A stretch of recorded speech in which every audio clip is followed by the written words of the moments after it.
Este es un podcast de Ibero 90.9.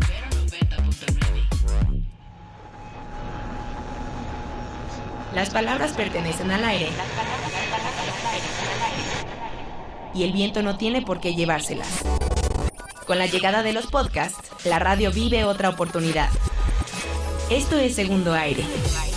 Conversaciones que el aire nos trajo, pero el viento no se pudo llevar. Todos los jueves, encuentra un nuevo episodio con lo mejor de la propuesta cultural y musical de Ibero 90.9. A todos nos ha pasado que cantamos canciones con letras tristes y oscuras, pero con la emoción de una melodía alegre. The Magic Numbers es una de esas bandas a las que la mayoría asociamos con eso llamado buena onda. Tras bambalinas del Festival Corona Capital, ahí el burócrata de la radio, Eric Tello, pudo conversar con Angela Gannon y Michelle Stoddart. Ellas son la mitad del cuarteto londinense. Hablaron sobre aquellas emociones fuertes y oscuras que sus canciones también contienen, sobre cómo los shows musicales son un mini viaje en el que el espectador debe entrar y cómo el entorno influye en cada setlist que ejecutan en el escenario. En este segundo aire de Magic Numbers, el paso de los años, la transformación de la industria musical y la fortuna de trabajar bajo nuestros propios ritmos. ¿Qué tal, amigos de Ibero 90.9? Estamos aquí en entrevista con The Magic Numbers, los números mágicos, previo a esta presentación dentro del Festival Corona Capital. How are you? Yeah, we're very good. Very excited to play. Very excited to play. There's like this vibe in the bands, like playing for a band, and it seems that sometimes it's like that spark dying in some ways in terms of the musical industry. A lot had changed. The the shows live are coming back from a pandemic all the stuff. How do you as a band have experience this sort of change? What are the main differences that you say that happen making music, playing it live and recording it from the beginning of the project and nowadays? I don't know if anything's changed for us necessarily. I think we have still got the same passion and we want to have the same experience that we did from the very start. Whenever we come to Mexico or Latin America, we are always blown away by the fans, and there are many tears often. Big smiles. Big smiles and many tears. So for us it hasn't changed, but I guess there is a lot of change. We were just discussing about there's more women involved in putting on shows in bands, being part of the crew, putting things together, which is great to see. That's a positive change. Yeah, is great. I like to think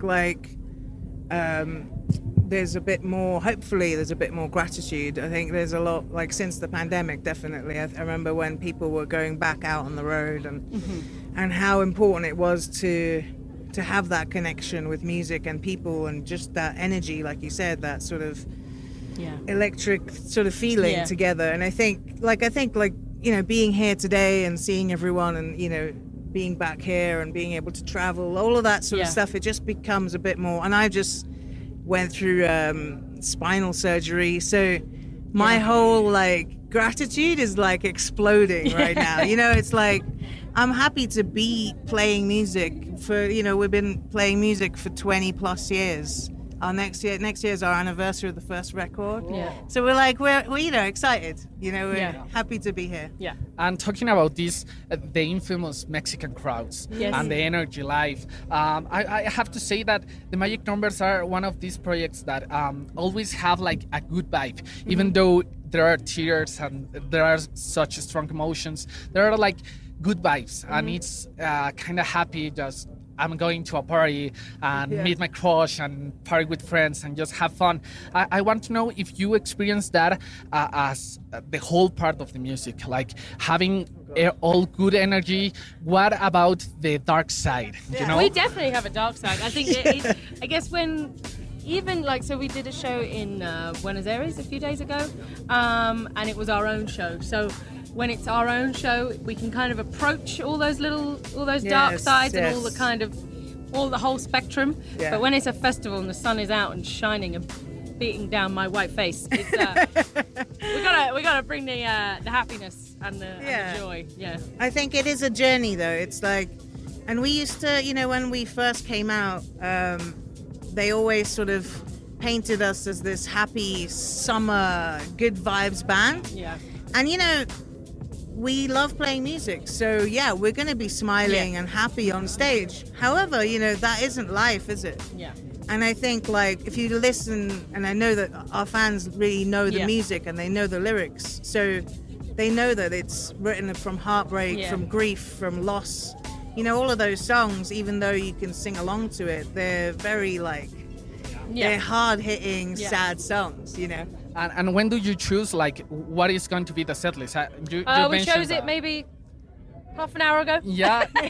Yeah, like, do you have, like, the festival playlist? We set do, list? but it also depends on our mood on the day as well, and like what we're kind of feeling, and how long the set time is as well. Because again, we like to take people on a little bit of a journey. It's kind of like go through lots of different emotions through our set, so we had to kind of tailor it a we for that. Like designing the mood. It's something special. Exactly. And talking about, I have to say it, new music. We actually don't miss you because you're on shows and active. But like the last, I saw the deluxe version of the album 2020, and there's like a single. But what about new music? We're working on it. Yeah. We're working on it. It's in the pipeline. Don't worry. Yeah. and I was wondering this because it seems like a long gap between. Yeah. I mean, we have been around for a long time, but we also, I think in those first few years, we were non-stop. And I think now as we're a little bit older, we have lives, and it's I'm not going to lie, it's difficult to get 4 people of a certain age in the same room. Not gonna lie. Also, we're all related, so so that's even trickier. I I'm think all very busy as well, Yeah, we all put out like different solo records. Angie's in another band called Mini Series. I've done like a solo records, and I think that's been feeding us. That all comes back into. It's been feeding us, musically and inspiration that we come back then and we go. But we've been working on a few new songs and we're excited about it. Very excited. And hopefully next year we put some of them out for you. Next year. So, and yes, because I believe that the musical industry has like this kind of rules in which you have to be producing all the time and being on everything. I think when we first came out, there was a very specific structure to how things were, but that was when, in like the old days, that's like how things happened from like the 60s onwards up until when the internet and Spotify and things took over like that. So we're kind of the opinion now that there are no rules really. I think people can do what they want, and we're gonna just do what we want.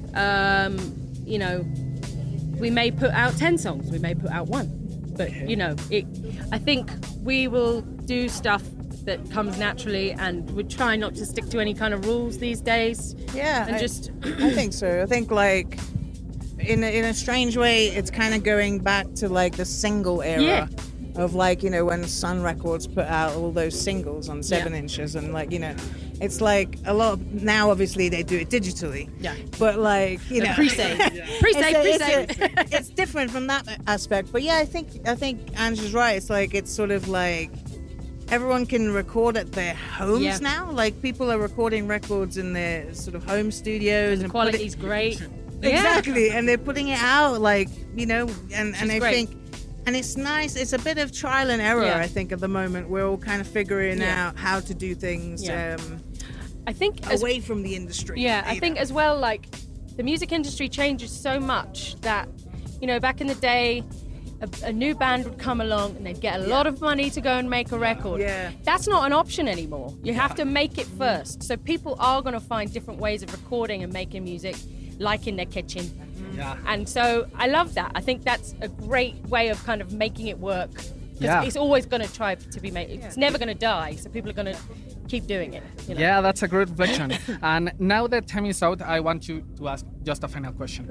Being a band, traveling the world with your friends, making music, having life happening, what thrills you? What is something that personally, not just as a band, keeps you going on the edge?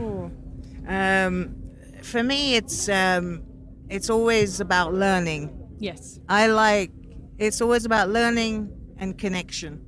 Mm-hmm. So I love having a really good conversation with someone, like today, having a good conversation with you, and being able to reflect on time, and that sort of like, it's that for me inspires me. People, and also creating and learning to create differently, and about my instrument, about writing songs, about how we could perform, how we could connect differently, you know, all of that aspects, all of it kind of, that's my passion, I suppose, personally. Yeah. And keeping it just, every show is different, and it's always wonderful to see how different people react to different songs, and that is kind of the thing that keeps me going. It's like a song might have touched someone in such a particular way, you have no idea, but you go across the world and you sing that song and you see someone, and it's like, it's amazing. Yeah. So definitely. That's great. Yeah. Thank you so much for. I could talk for this like for hours. Thank you so much. Thank you so much for the show. Thank you. Cheers. Para más conversaciones sobre los artistas que marcan la vanguardia musical, escucha Ibero 90.9, abierto las 24 horas del día en el 90.9 del FM y en www.ibero909.fm. Si pasa otra cosa buena, les aviso por aquí y le damos un segundo aire. El guión y la voz de este episodio son de Daniel Maldonado. Agradecemos a Isabela Díaz y la producción es de Ana Valencia, la vampiresa. Más podcasts, música y radio en vivo en ibero99.fm.